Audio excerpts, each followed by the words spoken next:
Welcome to the second of our 5-part video series celebrating the 50th anniversary of Choice. In this episode, we take a look back at the 1970s.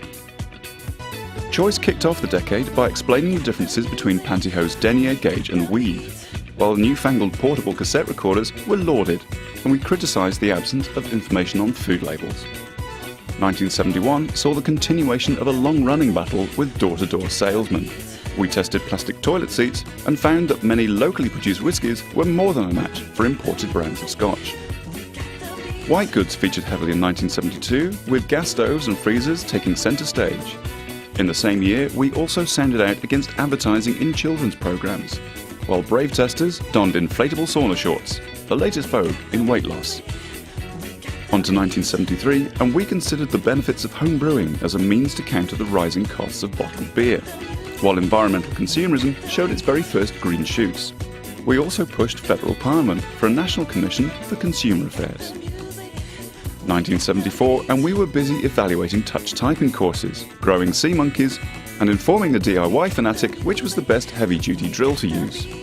At home, the crockpot was described as useful for a working couple, but otherwise non-essential.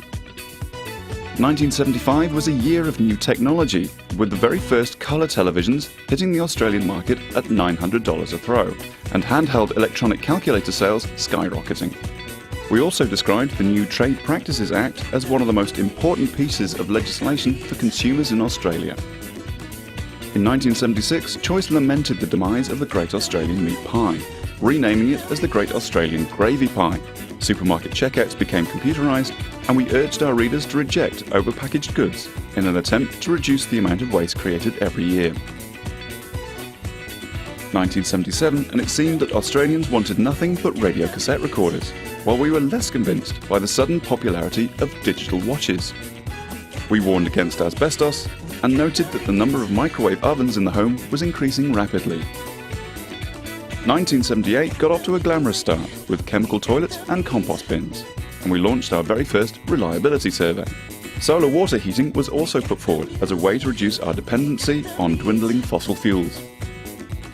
In 1979, we were amazed to find sugar content of up to 52% in some breakfast foods, and observed a massive increase in credit card usage and billing.